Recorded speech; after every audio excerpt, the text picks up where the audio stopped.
Saya ingin menjadi volunteer. Volunteer ya. Saya ingin menjadi relawan. Apa yang dilakukan oleh Desa Alang-Alang, kalau Desa Alang disebut bagus, disebut maju, saya hanya relawan saja. Saya ingin menjadi desa yang dikalahkan oleh desa-desa yang lain. Saya ingin apa yang dilakukan Desa Alang-Alang ini menjadi stimulan, menjadi stimulus bagi desa-desa yang lain untuk melakukan hal yang lebih hebat. Oke teman-teman semuanya, kali ini saya mengundang seorang kepala desa yang menurut saya nyentrik ya.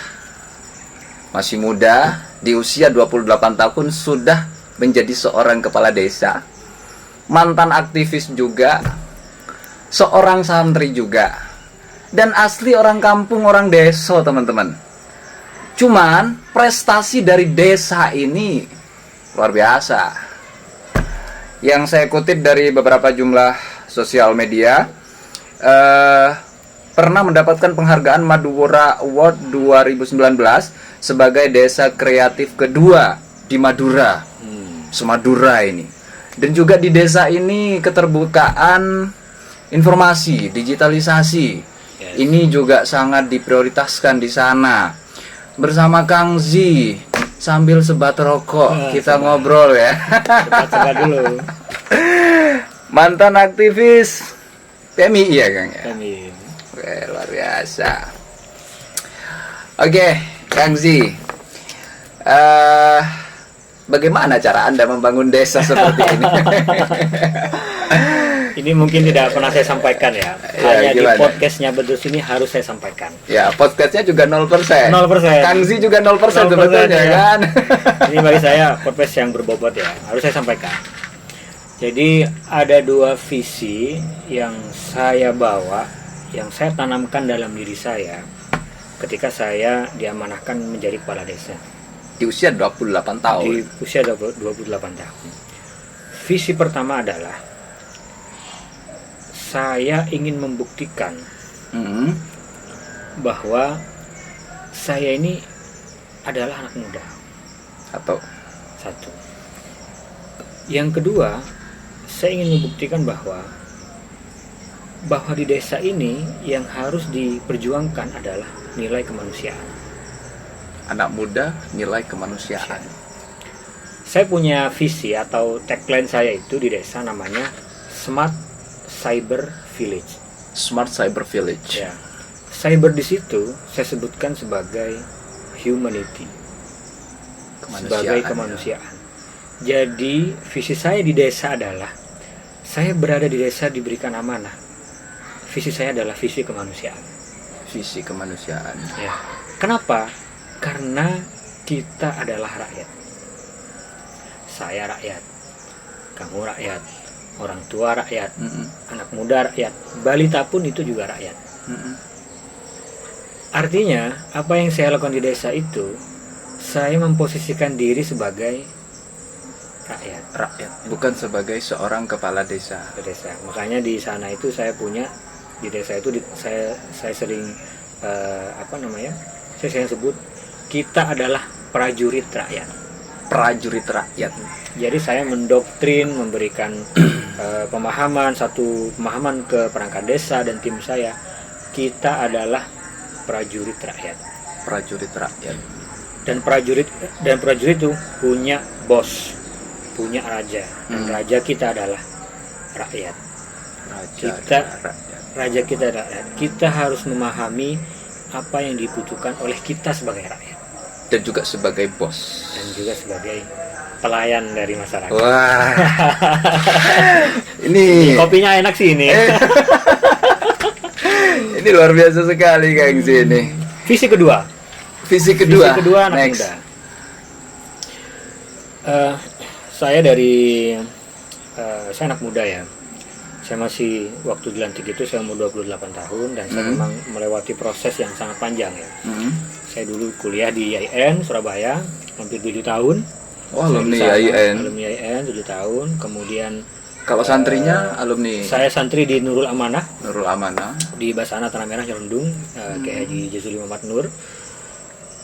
Saya dulu memang dari awal Ya, mungkin jiwa-jiwanya jiwa-jiwa aktivis ya. Jadi berkutat di dunia aktivis, dan mungkin saya ngeklaim bahwa saya ini murni adalah aktivis yang hidup besar di jalanan, besar dengan hidup dengan zona perlawanan dan segala macam lah dulu. Kita dulu parlemen muda jalanan gitu. Muda jalanan ya. Kira-kira begitulah. Sampai pada akhirnya di 2014 ya, saya mendapatkan keberuntungan waktu itu. Dari Surabaya saya pindah ke Jakarta. Pindah ke Jakarta waktu itu, ini keberuntungan saja ya. S2. Ini, keberuntungan saya alhamdulillah sempat disekolahkan oleh waktu itu saya ikut Pak Menteri ya, Pak Menteri Imam Nahrawi, orang Bangkalan yang jadi menteri. Waktu itu beliau mensekolahkan saya, ya saya dapat beasiswa di Menpora itu. Akhirnya saya sekolah S2 waktu itu di UI. Bayangkan bro, S2-nya di UI. Bayangkan ya, orang anak desa, orang Bangkalan seperti saya ini, desa, ya? tidak punya cita apa-apa, tidak punya memiliki keinginan apapun, tapi perjalanan hidup saya bisa saya bekerja di kementerian, kemudian saya bisa sekolah di kampus mungkin selevel yang paling tinggi lah di Indonesia. Jadi waktu itu, aduh ini luar biasa bagi saya. Dan hari ini saya ceritakan ke anak-anak di generasi saya di desa, saya menceritakan bahwa Kenapa saya sampai terlempar sejauh ini? Ini bukan karena jalan hidup saya sebenarnya, tapi karena saya disekolahkan oleh orang tua saya. Benar. Makanya saya sering bertekad tidak boleh ada anak yang putus sekolah di desa Alang-Alang. Akhirnya karena faktor kesadaran itu, saya melihat, saya sedih ya waktu pulang ke desa itu, banyak anak yang putus sekolah, banyak yang masih buta huruf ternyata. Itu ya, anak muda itu, dan mereka sekolah kadang juga mindsetnya itu kalau udah selesai SMA ya sudah mono alako abine, mono alakeh ya bekerja begitu. Itu yang harus saya hapuskan. Karena apa? Saya anak muda, balik ke visi pemuda ya. Sejarah anak muda di Indonesia ini adalah melahirkan bangsa ini. Melahirkan bangsa ini ya. Sumpah Pemuda ya. Itu adalah awal mula bagaimana negara ini terbentuk. Dan itu diprakarsai bukan sumpah orang tua, tapi sumpah pemuda. Sumpah pemuda ya. Jadi memotori negara ini bergerak itu semuanya anak muda. Jadi itu yang menjadi arti versi Kang Rossi anak muda. Ya, sesungguhnya begitu ya. Hari ini memang saya ingin mengajak lah kepada semua anak muda ya, bukan hanya yang dari Madura, tapi di semuanya. Saya beruntung karena bertemu dengan banyak orang, bertemu dengan banyak pemuda yang inspiratif. Kemarin saya juga pernah ikut itu exchange program ke Singapura. Jadi 20 pemimpin muda, saya salah satunya, saya ke Singapura selama 1 minggu, ketemu dengan pemimpin-pemimpin muda di Singapura. Di Singapura itu? Singapura ya, exchange program. Itu kayak gimana cewek-cewek di Singapura? Aduh gila, kita. Saya kok pertanyaannya cewek-cewek. Ada gitu. Saya ingin membawa visi kepemudaan di sini. Bahwa apa? Bahwa anak muda ini, kita harus memahami bahwa kita anak muda, kitalah generasi bangsa ini. Benar. Anak-anak muda di desa, kita yang merasa punya keterbatasan, tidak ada keterbatasan di desa. Hari ini semua apapun itu ada fasilitasnya di desa.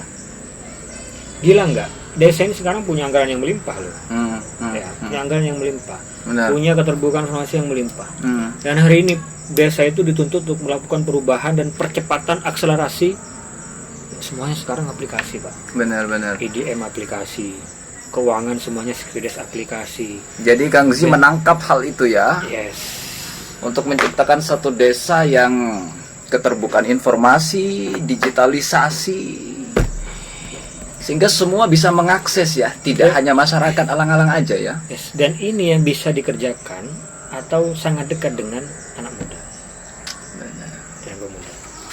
Luar biasa sekali. Jadi anak-anak muda di desa hari ini, gadget kalian kalau tidak dimanfaatkan untuk menyampaikan informasi, menggali informasi, ya, kalau kalian tidak hanya manfaatkan untuk game, kalian akan menjadi manusia sia-sia di kemudian hari.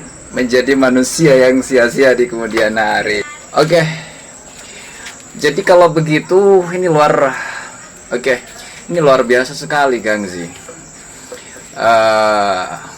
Cara Anda untuk membangun desa Alang-Alang yang bisa dibilang menurut saya ini sudah 1, 2, 3, 4, 5 dan seterusnya langkah kemajuan daripada desa-desa lainnya. Ke depan, cita-cita terbesar apa untuk membangun masa depan desa Alang-Alang yang Kang Zi inginkan? Saya sering menyampaikan ya di beberapa pertemuan atau di beberapa forum, saya sampaikan bahwa saya berada di desa.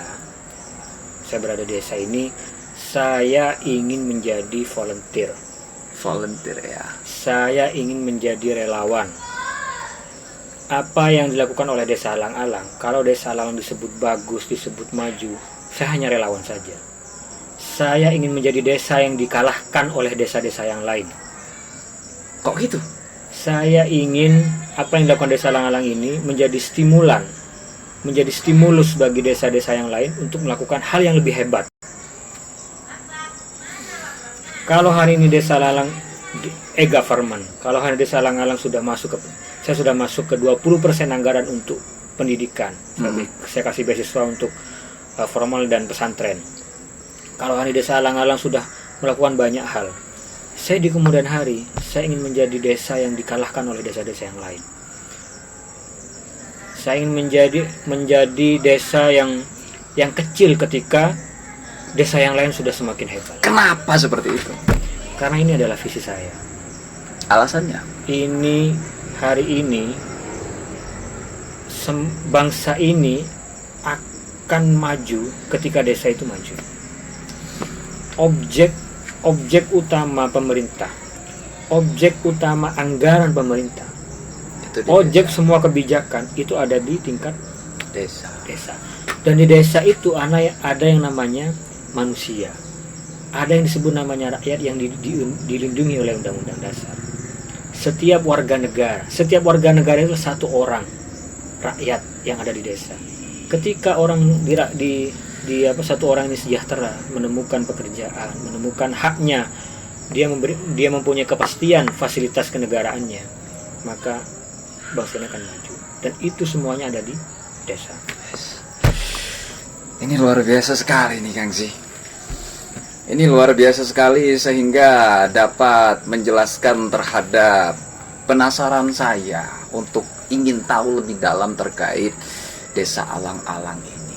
Jadi kalau selama ini saya hanya melihat di sosial media kabar dari teman-teman, sekarang saya sudah tahu langsung, dan juga semoga ini bisa menjadi inspirasi ya kepada seluruh desa-desa yang ada di Indonesia, bahwa titik awal untuk kemajuan negara Republik Indonesia yang kita cintai ini dimulai dari desa.